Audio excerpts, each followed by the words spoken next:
Over on Apple TV Plus, we have a new period drama arriving on Friday the 12th of April.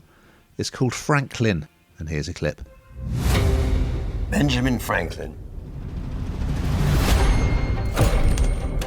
The Congress has sent me here as a representative of the United States to enlist France in our war against England.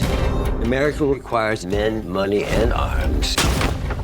Without your aid, the United States will end before it has begun.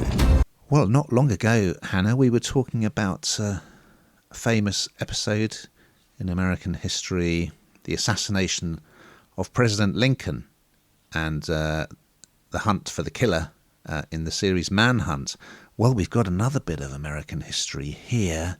We're going back towards the end of the War of Independence, okay, in the 18th century.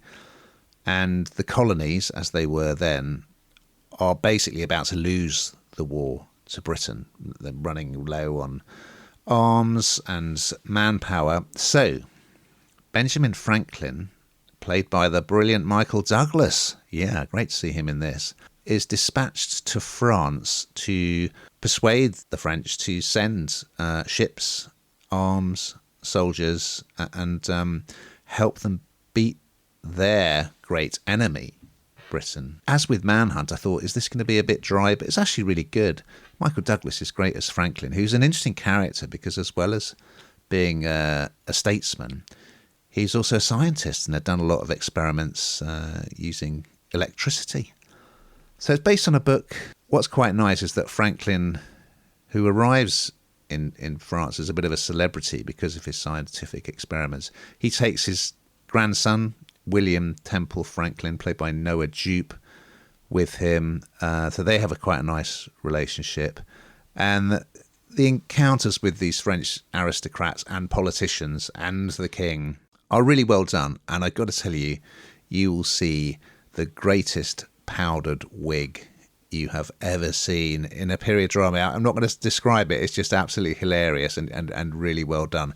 So he's a bit of a flirt as well. He's sort of charming these women. There's a composer played by Ludivine Sagnier and a widow played by Jean Balibar. So yeah, a lot of it is in French with English subtitles, which I liked, very authentic. Douglas is in fine form. He's great as Franklin. He's really convincing. He really looks the part and he performs it well. So, got to say, pleasantly surprised. What did you think, Hannah? Well, it was good to see, or is good to see Michael Douglas, isn't it? I think it's great. And as you say, the wigs are quite incredible. The thing that I love about stuff like this is, I always say this, is that you learn something personally. I feel like, it kind of fills in a bit of information for me. And, I didn't realise that it is actually based on a book as well. And so you kind of see part of history. You see, and I don't know, Michael Douglas, it feels like he's completely, as all good actors would, really understood and studied the part, I think. So you kind of, he's totally credible, totally, you can totally believe everything that he's saying, that he kind of has got under the skin of this person.